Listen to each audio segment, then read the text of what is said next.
Good evening, students. My name is Hemlata Yadav, and we are continuing this lecture, this video lesson from the biotechnology class 12, and we were on the chapter 2, protein sequencing. So we will be going, we have discussed the structure of chymotrypsin and how the structure is related to the and about because of the protein, because of the amino acid it is having, the serine residue, the aspartic residue. And then we have discussed that how the various types of protein have been studied by the two-dimensional analysis like protein fingerprinting. Protein की fingerprinting भी हमने पढ़ी थी और protein के analysis करने के लिए हमने आइसोइलेक्ट्रिक फोकसिंग वाला टॉपिक भी देखा था। कैसे आइसोइलेक्ट्रिक फोकसिंग से और पेज एसडीएस पेज से हम प्रोटीन के अमीनो एसिड्स को अलग करके बता पा रहे थे कि उनका मेन स्ट्रक्चर कैसा है, उनका प्राइमरी स्ट्रक्चर कैसा है, उनमें हाइड्रोफोबिक रेसिड्यूज हैं या फिर हाइड्रोफिलिक रेसिड्यूज हैं। So we were able to do protein fingerprinting, protein mapping, peptide mapping, we were able to do. So now we will be proceeding what is there in chapter 2, next topics. We have compared the hemoglobin, normal hemoglobin and the sickle cell hemoglobin, and how by the peptide fingerprinting we know that the sickle cell hemoglobin was having hydrophobic residue, an extra hydrophobic residue, which was shown.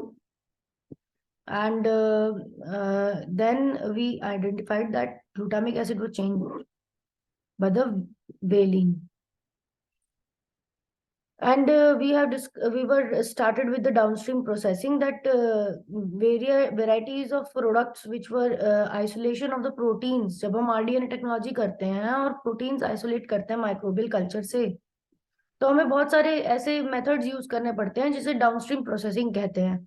जैसे कि in spite of the large biodiversity of microbes we were restricted to use certain bacterias organisms, और हमें पता है कि ऐसे organism जिन्हें हम यूज कर सकते हैं अपनी बायोटेक्नोलॉजी के लिए, तो इन माइक्रोब्स को हम जनरली रिगार्डेड सेफ GRAS बोलते हैं। और GRAS लिस्टेड ऐसे बहुत सारे ऑर्गेनिजम्स हैं जिनकी एक लिस्ट है जो नॉन टॉक्सिक नॉन पैथोजेनिक होते हैं और जो कोई एंटीबायोटिक नहीं बनाते हैं। Similarly plant tissue derived enzymes भी फूड इंडस्ट्री में यूज होते हैं। हमने कहा था कि पपीता की जो पत्ते होते हैं उनके एक्सट्रैक्ट्स और पपीता कच्चे पपीते रॉ पपीते से ऐसी एंजाइम्स निकलती हैं, जैसे पेपेन। ये एंजाइम पेपेन लेटेक्स से निकलती है, इसके फ्रूट पपाया के ट्री से, और इसके लीफ से भी निकलती है। इसकी एप्लीकेशन है मीट टेंडराइजेशन में, क्लैरिफिकेशन ऑफ बेवरेजेस में, डाइजेस्टिव एड्स करती है ये, और बोन क्लीनिंग भी कर देती है। तो पेपेन is the derived from the latex of the papaya. Now we were discussing about the next topic, that the slaughterhouses. What happened? Existence of slaughterhouse facility in which large number of animals are regularly processed to provide meat has also facilitated the collection of significant quantities of particular tissue required as a protein source. तो slaughter houses में जहाँ पर बहुत सारे organisms के meet को बनाया मतलब ऑब्टेन किया जाता है, वहां पर पर्टिकुलर टिश्यू भी चाहिए थे जहाँ जो प्रोटीन का सोर्स बने। इंसुलिन क्लासिक एग्जांपल था पेप्टाइड हार्मोन्स का, कि हमें पता था कि जब काउ और पिग्स को स्लॉटर करा जाएगा तो उनकी पैनक्रियास से हमें प्रोटीन भी मिल सकते हैं। 1980s से इस तरह से ही इंसुलिन बनाया जाता था। स्लॉटर हाउसेज में पैनक्रियास से पिग और कैटल की इंसुलिन निकाला जाता था। क्लासिकल बायोटेक्नोलॉजी में फिर क्या हुआ कि स्लॉटरिंग ओवर 100 पिग्स 15 काउस निकालना को स्लॉटर करके फिर इंसुलिन निकालता था, जो एक पेशेंट के लिए यूज हो सकता था और 1 साल के लिए यूज हो पाता था। तो एक रफ एस्टिमेट लगता था कि डायबिटिक इंडिया में 2020 तक 20 मिलियन हो जाएंगे। तो इतना सारा इंसुलिन कैसे बनेगा? तो स्लॉटरिंग पिग और काउ से तो बन नहीं सकता। Fortunately advent of genetic engineering का एप्लीकेशन आया, जिसकी वजह से रिकॉम्बिनेंट इंसुलिन बना पाए हम बैक्टीरिया में। अटेम्प्ट्स हुए creating the transgenic animal by directly micro injecting the DNA into ova or the stem cells, ऐसे ट्रांसजेनिक एनिमल बनाने की अटेम्प्ट करी गई कि जब माइक्रो इंजेक्शन कर दिया जाएगा डीएनए का ओवर स्टेम में, तो वो इंड्यूस हो जाएंगे कि वो इंसुलिन अपने प्रोटीन में, मिल्क वाले में ही बना के दे दिया करेंगे। उनके अंदर उनके ही कैटल के ही स्पर्म और एग में क्या कर दिया जाए, इंसुलिन की जीन डाल दी जाए, और वो ऐसे डाली जाए कि ताकि उनके प्रोटीन, मिल्क के प्रोटीन में ही इंसुलिन भी बन जाए। इस टेक्निक को मॉलिक्यूलर फार्मिंग कहा जाता है, जहां पे pharmaceutical product genetically engineered modified plants और एनिमल से ही बना लिए जाते हैं। एडवांटेजेस क्या होते हैं रिकॉम्बिनेंट प्रोटीन बनाने के, कि हाई प्रोडक्शन कैपेसिटी और ease of source of material collection. अब अगर जो कैपेसिटी है वो इतनी आराम से इतनी ज्यादा अमाउंट में बन जाएगी, और इजीली भी मटेरियल कलेक्ट हो जाएगा। जब मिल्क में ही इंसुलिन बनेगा तो कोई उसको प्योरिफिकेशन की और इतने सारे आ, उसकी जरूरत ही नहीं, नॉर्मल मिल्क जैसे पीते हैं वैसे पियेंगे और इंसुलिन भी मिलेगा। Moderate capital instrument requirements and low operation cost, बहुत ही कम कैपिटल लगेगा इसमें। एक बार बस सही से वो डीएनए उसके अंदर जीन उसमें चली जाए, ट्रांसफर हो जाए। तो ease of the production of including purification and scale up, purification भी करने की जरूरत नहीं, डाउनस्ट्रीम प्रोसेसिंग में इतना कुछ करने की जरूरत नहीं है, स्केल अप करने की जरूरत नहीं है। Some medically useful peptides such as oxytocin have been also been produced by direct chemical synthesis. इस तरह से कुछ ऐसे पेप्टाइड जैसे ऑक्सीटोसिन नाम का हार्मोन भी है, वो डायरेक्ट केमिकल सिंथेसिस से बन गया है। In spite of the different sources of protein, the general principles of purification are similar. कहीं से भी प्रोटीन आए पर जनरल प्रिंसिपल जो है प्योरिफिकेशन का वो एक जैसा ही रहेगा। The overall approach and the technique use are outline in unit 2 and chapter 3 and the class 11th textbook of biotechnology. The exact detail of the purification scheme is for any given protein will depend upon the number of factors. तो एक outline तो दी हुई है आपको 11th class की biotechnology की book में chapter 3 में, यूनिट सेकंड के, बट एग्जैक्ट डिटेल जो है वो प्योरिफिकेशन स्कीम के, वो प्रोटीन के डिपेंड करेंगे बहुत सारे फैक्टर्स पे। जैसे यहाँ पर कुछ फैक्टर्स दिए हुए हैं, exact source material chosen and location of the target protein, intracellular extra cellular. मतलब हम कौन से प्रोटीन को प्योरीफाई करना चाहते हैं, कि प्योरिफिकेशन का जो स्कीम है वो डिपेंड करेगा कि हमारा जो टारगेट प्रोटीन है जो हम पाना चाहते हैं वो इंट्रासेलुलर है या एक्स्ट्रा सेलुलर है। वो सेल के अंदर बनता है और अंदर ही रहता है, या फिर सेल उसको बनाकर बाहर रिलीज कर देता है एक्स्ट्रा सेलुलर में, और उसके हिसाब से हमारी स्कीम बदल जाएगी। और सेकेंड पॉइंट जो है क्वांटिटी ऑफ प्रोटीन रिक्वायर्ड, कितना प्रोटीन हमें चाहिए, and hence the amount of raw material, तो उसके लिए हमें कितना रॉ मटेरियल प्रोसेस करना पड़ेगा, तभी तो हमें उसकी उतनी क्वांटिटी मिलेगी जितना हमें रॉ मटेरियल प्रोसेस करेंगे। फॉर एग्जाम्पल अगर हमें 10 ग्राम्स कुछ प्रोटीन चाहिए तो वो हमें मिलता है 100 ग्राम से। तो अगर हमें 100 ग्राम से 10 ग्राम मिलता है, और अगर हमको चाहिए 500 ग्राम्स, तो हमें रॉ मटेरियल कितना करना पड़ेगा, उसको 500 टाइम्स करना पड़ेगा, क्योंकि 10 ग्राम हमें मिलता है 100 ग्राम से। तो इस तरह से हमें क्वांटिटी भी रॉ मटेरियल की बढ़ानी पड़ेगी। फिजिकल केमिकल बायोलॉजिकल प्रॉपर्टीज इस प्रोटीन की क्या है, तो ये कैसे डीनेचर हो जाता है, इसका क्या फिजिकल प्रॉपर्टी है, इसकी क्या केमिकल प्रॉपर्टी है, ये भी ध्यान में रख के हमें, किसी से रिएक्ट तो नहीं करता, स्टेबिलिटी क्या है इसकी। तो ये प्रोटीन की प्रॉपर्टीज को ध्यान में रखते ही हम क्या कर सकते हैं, we can select the which technique we will use to purify the protein, calculation of the amount of bacteria fermentation required. So कितना amount of bacterial fermentation required होगी, ये भी हम कैलकुलेट करना पड़ेगा हमें। An E coli cell produce at least 200 different protein. ये question है कि इकोलाई सेल प्रोड्यूस कर रहा है 200 डिफरेंट प्रोटीन को। One of these is our enzyme of interest. हमें इन 200 प्रोटीन में से एक, इनमें से हमारी क्या है, एंजाइम है, जो कि लेवल कितने लेवल पे बन रही है, इट इज फॉर्म्ड 3000 मॉलिक्यूल पर सेल अंडर ऑप्टिमल कंडीशन। मतलब एक सेल में 3000 मॉलिक्यूल ये बनता है हमारा इंटरेस्ट का enzyme. If we have to purify 1 gram of this intracellular enzyme, हमें अगर इसका 1 ग्राम इंट्रासेलुलर एंजाइम है ये, अगर हम इसका 1 ग्राम प्योरीफाई करना है, तो एस्टिमेट करो how many cells of bacteria, कितने बैक्टीरिया के सेल्स को रिक्वायर होंगे। तो it is given that the molecular weight of enzyme of interest is 1 lakh. 1 lakh molecule enzyme का वेट है। So 1 lakh gram of the protein of interest correspond to 1 mole of enzyme. 1 lakh gram जो है वो हमारा एंजाइम का जो वेट है वो 1 मोल ऑफ एंजाइम के बराबर हो गया, क्योंकि मॉलिक्यूलर वेट बता दिया। मॉलिक्यूलर वेट तो हमारा 1 मोल के ही बराबर होता है।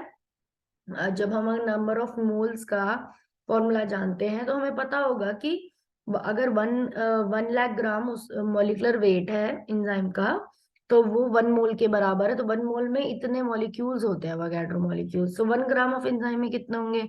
तो इसको इंटू करना पड़ेगा। जब इंटू करेंगे तो हमें इतने मॉलिक्यूल्स मिल जाएंगे, 6.023 इंटू 10⁻18 मॉलिक्यूल। 3000 मॉलिक्यूल एंजाइम के एक सेल में प्रेजेंट है। तो इसको क्या करना पड़ेगा, इसको डिवाइड करना पड़ेगा 3000 से। अगर हम डिवाइड कर देंगे तो हमें मिल जाएगा 2.007 10⁻15 सेल्स।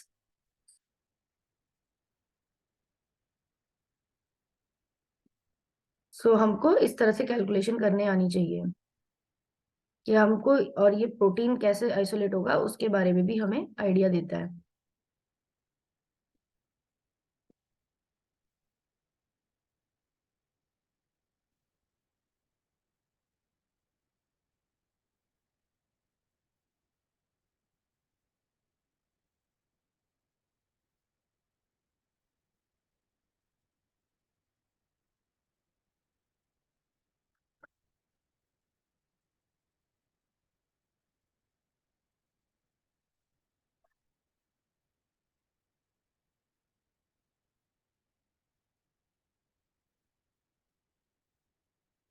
अब एक और क्वेश्चन है यहाँ पर, उसको हम देखेंगे कि how the next question is given. What is the difference between the being the protein intracellular and extracellular? Intracellular था तो बस डायरेक्ट डिवाइड करके हमें आंसर मिल गया। पर एक्स्ट्रा सेलुलर में हमें क्या करना पड़ता है वो भी हम देखेंगे।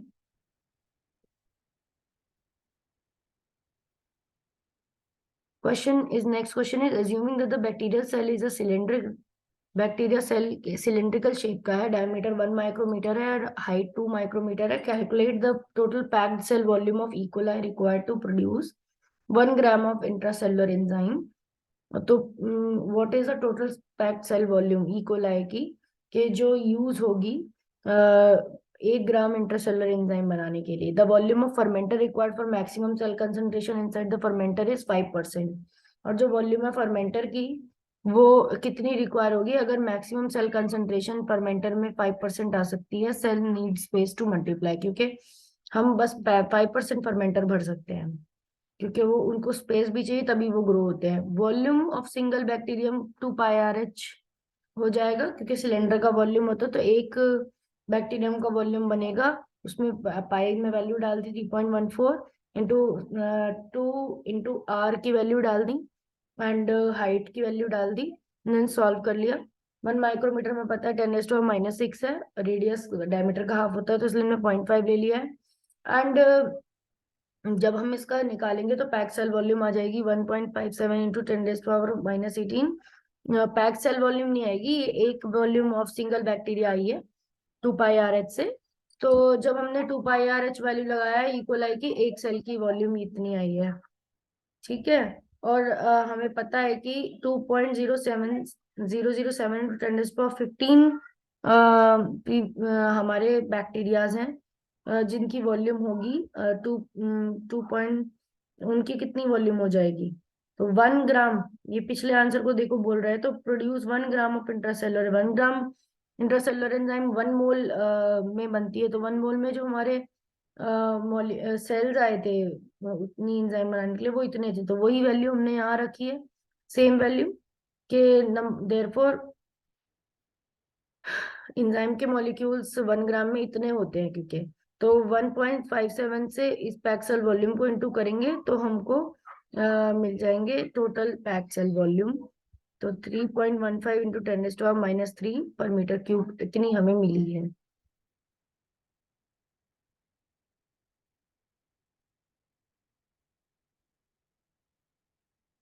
100% कॉन्सेंट्रेशन 3.15 एंड 5% कॉन्सेंट्रेशन होगी। 5% जब करेंगे तो we will have 100/5 into 3.15, 63 liters. The volume of fermenter required would be more than 63 liter, 30% extra space, about 82 liters. Source material choose will dictate the range and the type of the contaminants present in the starting material. के source हमने क्या चुना है material का, वो dictate करेगा, वो dominate करेगा, dictate the range and the type of contaminants, कितने कंटामिनेंट्स हो सकते हैं। अगर हम बहुत ही प्योर सोर्स से मटेरियल चूज करेंगे तो हमारे कंटामिनेशन कम होंगे स्टार्टिंग मटेरियल में। If the protein is extra cellular then one need to separate the cellular components and process the medium to isolate the protein of interest. तो हमें extra cellular medium में से अपने मटेरियल को पहले protein को separate करना पड़ता है सेलुलर कंपोनेंट से, एंड उसके बाद उसको प्रोसेस करके मीडियम को प्रोटीन ऑफ इंटरेस्ट निकालना पड़ता है। However, if the protein is intracellular, then the choice of method of cell disruption will depend on the cell type. तो अगर इंट्रासेलुलर सेल के अंदर है तो हमें सेल को तोड़ना भी पड़ता है। Plant and fungal cell requires हेशर-बेकर मेथड। हार्शर-बेकर मेथड यूज करेंगे प्लांट और फंगल सेल के लिए, बहुत ज्यादा टफ ब्रेकेज मेथड यूज करेंगे। और animal cell easy to break होते हैं क्योंकि कोई सेल वॉल नहीं होती। Bacterial cell being very small require high pressure techniques. Bacterial cell को ब्रेक करने के लिए हाई प्रेशर टेक्निक्स यूज करनी पड़ती हैं। वंस द प्रोटीन्स आर, एक बार जब प्रोटीन्स हमें मिल जाते हैं, we obtain the proteins released into the suitable buffered solution. A variety of physicochemical techniques are applied to selectively purify the protein of interest from the other. एक बार buffer solution में variety मिल जाए हमें proteins की, तो हम बस कोई भी फिजियोकेमिकल मेथड यूज करके, बहुत सारी लिस्ट है मेथड्स की, टेक्निक की, तो हम अपना प्योरीफाई कर सकते हैं protein of interest. Genetically engineered proteins are often tagged with the certain molecules in order to confer some very pronounced physiochemical characteristics of the protein of interest. Genetic engineered proteins में उन्हें often tag किया जाता है with certain molecules, कुछ molecules के साथ, in order to confer some very pronounced physiochemical characteristics to the protein of interest, ताकि उनमें कुछ protein of interest मिल सके। It renders its separation from contaminants more straightforward, और वो उसका separation करवा पाता है contaminants से easily तरीके से। The ability to detect and identify the total protein levels in an essential prerequisite to the purification and characterization of any protein. Typical purification table, कुछ purification table दिया है। crude extract, total protein in milligrams, activity units, specific activity units, precipitation salts activities and specific activity units, precipitation pH, ion exchange chromatography and affinity chromatography, activity, specific activity, size exclusion chromatography. And this table is there for typical purification table. Note that the last column is a good indication whether a purification step is useful or not. Last में हमें जो column में दिख रहे हैं वो बताएगा कि ये मेथड प्यूरिफिकेशन के लिए सुटेबल है कि नहीं, यूजफुल भी होगा कि नहीं। This is not because a protein is purified it's specific activity increases, because the denominator should be ideally decrease as irrelevant proteins are removed and only the specific protein or enzymes of the interest is concentrated. तो ये last column एक good indication है, और because protein जब purify होता जाएगा तो इसकी स्पेसिफिक एक्टिविटी क्या होती जानी चाहिए, as the protein is purified its specific activity increase होनी चाहिए, क्योंकि डिनोमिनेटर आइडियली डिक्रीज होना चाहिए। Irrelevant protein are moved only, जब एक्स्ट्रा प्रोटीन्स बाहर हो जाएंगे तो स्पेसिफिक एक्टिविटी इंक्रीज हो जानी चाहिए। और क्योंकि हमारा डिजायर्ड प्रोटीन हमें मिलने वाला है, इररेलेवेंट प्रोटीन्स निकल गए हैं तो स्पेसिफिक एक्टिविटी बढ़ जाए। And hence from the given table it is apparent that the step following affinity chromatography, size exclusion chromatography is redundant as the specific activity does not change. तो affinity chromatography करो या फिर size exclusion chromatography करो, दोनों में जो specific activity है वो लगभग एक जैसी है। लास्ट वाला जो कॉलम है वो एक जैसा है, तो ये प्रोसेस दोनों ही एक जैसे ही है, तो कोई सा भी एक कर सकते हैं इसमें से। And for activity measurements, it is also important to choose a proper assay methods. Activity measurement के लिए हमें proper assay method use करना पड़ता है, reflecting the sensitivity required, and further the method should be specific. Method कितना sensitivity हमें चाहिए उसके हिसाब से हम proper assay method use करते हैं। तो अगर हमें highly sensitive एक्टिविटी चाहिए अपने तो अच्छा ऐसे मेथड चुनेंगे तो हमें स्पेसिफिक चीज मिलेगी। If in the case of protein absorption measurements 280 nanometre is easy. तो प्रोटीन का एब्जॉर्प्शन मेजरमेंट अगर करें तो हमें स्पेक्ट्रोमीटर से तो 280 नैनोमीटर इजी रहता है। फास्ट और non destructive procedure of monitoring the concentration. ये एक तो इजी मेथड है, फास्ट मेथड है, इसमें कुछ तोड़ना भी नहीं पड़ता है सेल वगैरह। और मॉनिटरिंग की इसकी कंसंट्रेशन भी मॉनिटर हो जाती है। तो 280 नैनोमीटर पे हम अब्जॉर्बेंस ले लेते हैं, मेजर कर लेते हैं तो प्रोटीन की स्पेसिफिसिटी पता चल जाती है। Bio assay can sometime be more sensitive than chemical assay. Bio assay ज्यादा सेंसिटिव होते हैं than chemical assay. However one needs suitable standard to know bioactivity values to arrive at a correct activity of the unknown sample. पर bioactivity values पता होनी चाहिए हमें ताकि हम करेक्ट एक्टिविटी पे पहुंच पाए। Where a protein of biological interest is concern, example insulin, bioassay are mandatory.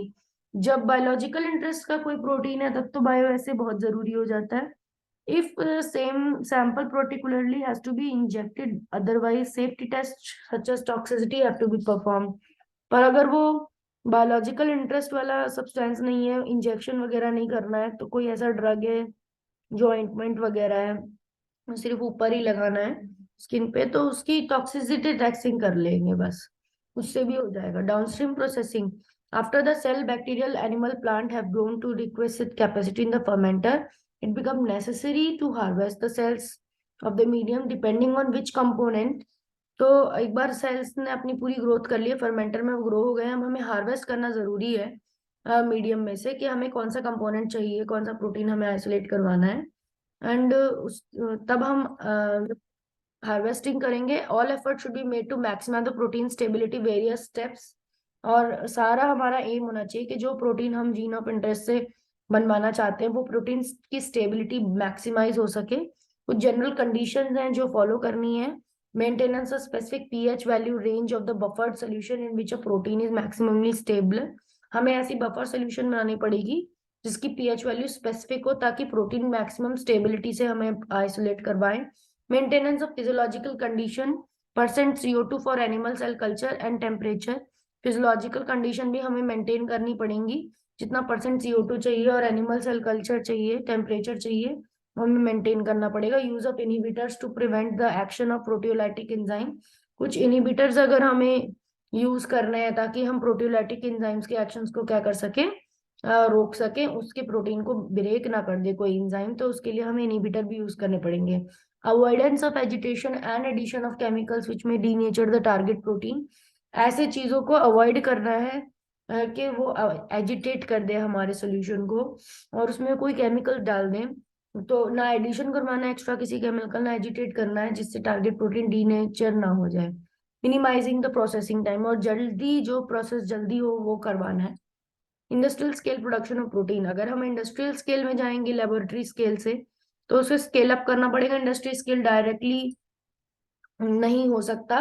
Following point करने पड़ेंगे। Need attention for industrial scale production, bulk purchase of chemical and other raw material would bring cost down. ज्यादा amount में अगर हम chemicals और raw material को खरीदेंगे तो हमारी जो कॉस्ट है वो कम हो जाएगी। Labour cost decrease sharply with increase in production, और अगर हम ज्यादा प्रोड्यूस करेंगे हमारी लेबर की कॉस्ट भी क्या हो जाती है, कम हो जाती है। Most large scale process equipment such as holding vessel and transfer pumps are constructed from the stainless steel or plastic such as porphyrin।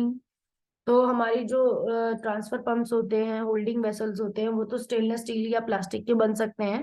Glass vessels को commonly used in laboratory scale culture techniques और seldom used for large scale preparatory work. कांच की चीजें laboratory scale पे तो काम आ जाती है, बट लेबोरेटरी से लार्ज स्केल पे जाने के लिए हमें कांच की चीज ज्यादा काम नहीं आती। Material use for large scale culture production must be inert and resistant to corrosive action of any chemical use during the process. जो ऐसे मटेरियल यूज करना है जो रेजिस्टेंट भी हो और कोरोसिव एक्शन से बच भी सके केमिकल्स के प्रोसेस के दौरान, क्योंकि बहुत सारे केमिकल से हम डील करेंगे तो हमारा जो इंस्ट्रूमेंट केमिकल से खराब नहीं होगा, ऐसा रेजिस्टेंट होगा। They should not allow any leaching of potentially toxic metals to chemicals into the product stream। Product में कोई ऐसी मेटल की, टॉक्सिक मेटल की लीचिंग ना हो जाए। It is useful to remember that any commercial plant has to have good GMP, good manufacturing processes. किसी भी प्लांट में, कमर्शियल प्लांट में जहां पर कोई भी प्रोटीन बन रहा है, वहां पर गुड जीएमपी होना चाहिए, यानी कि गुड मैन्युफैक्चरिंग प्रैक्टिसेस होनी चाहिए। Any downstream processing require the approval of a regulatory authority. कोई भी डाउनस्ट्रीम प्रोसेसिंग कोई करवा रहा है बायोटेक का इंडस्ट्री, तो उसको अथॉरिटी से पहले रेगुलेशन फॉलो करवा के लाइसेंस लेना पड़ता है। Market protein design for use in the food और हेल्थ केयर इंडस्ट्री, और उसे लाइसेंस लेना पड़ता है, क्योंकि वो फूड की इंडस्ट्री में, हेल्थ केयर की इंडस्ट्री में प्रोटीन को मार्केट कर रहा है। This ensures that the processing produce procedures are based upon the established validated methodologies. और ये इंश्योर करता है कि प्रोसेसिंग के जो प्रोसीजर्स हैं वो बेस्ड हैं upon the established validated methodologies पे बेस्ड हैं। And generally 80% of overall production cost are due to the steps in the downstream processing and quality assurance. Generally 80% overall production की कॉस्ट जो है वो स्टेप्स की डाउनस्ट्रीम प्रोसेसिंग क्वालिटी के ऊपर depend होती है। Generalised downstream processing scheme is used in the production of bulk protein enzyme from microbial sources given figure 9. Similar step can be applied to animal or plant sources. Figure 9 में एक downstream processing का एक step दिखा रखे हैं, and वो ही वैसे ही similar step अगर हम किसी एनिमल या प्लांट्स के सोर्स से प्रोटीन निकलवाते हैं तब भी वही फॉलो होते हैं। स्पेशल टेक्निक्स, थेराप्यूटिक्स, ये डायग्राम की बात हो रही है यहाँ पर। ये डायग्राम हम देख लेते हैं। Figure 9, microbial source, fermentation, submerge semi solid culture system. तो माइक्रोबियल सोर्स लिया, माइक्रोबियल सोर्स को अगर हमने फर्मेंटेशन करवाया तो हमें दो तरह के प्रोटीन मिल सकते हैं, इंट्रासेलुलर प्रोटीन्स, एक्स्ट्रासेलुलर प्रोटीन्स। और इंट्रासेलुलर प्रोटीन है तो हमें पहले सेल्स को रिकवर करना पड़ेगा, सेंट्रीफ्यूगेशन, फिल्ट्रेशन करा के, एंड देन डिसरप्ट करना पड़ेगा, सेल को तोड़ना पड़ेगा। सेल को तोड़ेंगे तभी फिर दोबारा से हमें होमोजेनाइजेशन, फिल्ट्रेशन करवाना पड़ेगा। सेल को तोड़ने से हमारा प्रोटीन हमें मिल जाएगा, और फिर प्योरिफिकेशन ऑफ प्रोटीन करना पड़ेगा। यहाँ पर अगर एक्स्ट्रा सेलुलर प्रोटीन है तो हमें सेल को अलग हटाना पड़ेगा, क्योंकि हमारा जो प्रोटीन है वो वैसे भी सोल्यूशन में आ चुका होगा। Purification of the protein, precipitation, ion exchange, gel permeation and chromatography और एफिनिटी क्रोमेटोग्राफी, ये सब हमें करना पड़ेगा ताकि हम प्रोटीन को क्या कर ले, प्योरीफाई कर ले। अब प्योरिफिकेशन ऑफ प्रोटीन अगर करेंगे तो भी हमारे 2-3 स्टेप्स और हैं। Precipitation, ion exchange, purification of protein उन्हीं मेथड से होगी जो इधर लिखे थे, वो इस तरफ भी है। Concentration of purified extract, precipitation, concentration करेंगे। अब हमें प्रोटीन तो मिल गया, अब हमें क्या करना पड़ेगा, कंसंट्रेशन करना पड़ेगा प्योरिफाइड प्रोटीन का। एंड कंसंट्रेशन करने के बाद दोनों तरफ सेम स्टेप है, concentration of purified protein extract, concentration of purified protein extract, and incorporates of stabilises, preservatives, थोड़े बहुत उसमें स्टेबलाइजर्स डालने पड़ेंगे, प्रिजर्वेटिव डालने पड़ेंगे ताकि बायोपोटेंसी उसकी बनी रहे। एंड फाइनल प्रोडक्ट हमें फॉर्मेट के फॉर्म में, लिक्विड के फॉर्म में मिल जाएगा। इधर solid, spray, dry, gums, pelleting, encapsulation, इनके फॉर्म में हमें मिल जाएगा, फ्रीज ड्राई के फॉर्म में मिल सकता है, क्योंकि इधर द प्रोटीन कैसा था, एक्स्ट्रा सेलुलर था, और इधर हमें लिक्विड के फॉर्म में फाइनल प्रोडक्ट मिल जाएगा। And then we are having a characterization of protein. Techniques listed below characterize the protein with respect to properties such as mass, isoelectric charge, amino acid sequence. Alongside, they can also detect the impurities, as these are very sensitive techniques requiring small amount, often micrograms of the sample. The first 4 techniques have already been discussed in this chapter.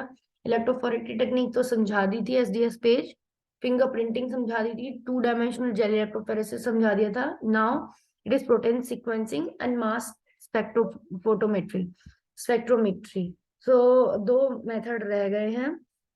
First 4 technique आपको समझा दी, protein sequencing भी समझा दिया था, and Sengar ने जो बनाया था। मास स्पेक्ट्रोमेट्री रह गया है, तो mass spectrometry we will be discussing in our next video, and till then you learn and read your mass spectrometry topic from your book and even revise, जो पहले हमने कर लिया है टॉपिक्स उसको रिवाइज करो।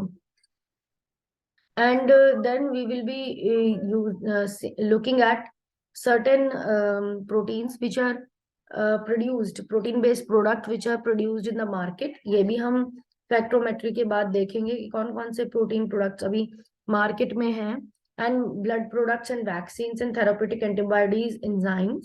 This also we have to, कि कैसे मेडिकल फील्ड में जो प्रोटीन्स हैं वो यूज हो रहे हैं, And these we have to learn about them: regulatory factor, analytical application, industrial enzymes.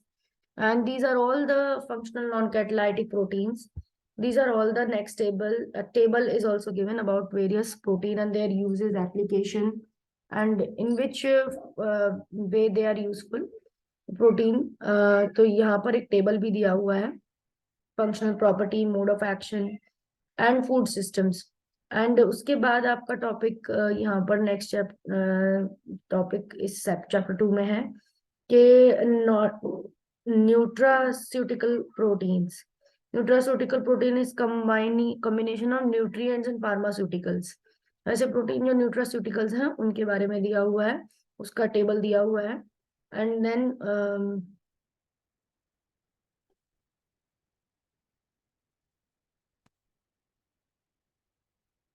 then there is another topic. This is a pretty long chapter. Designing proteins, protein engineering is the topic then.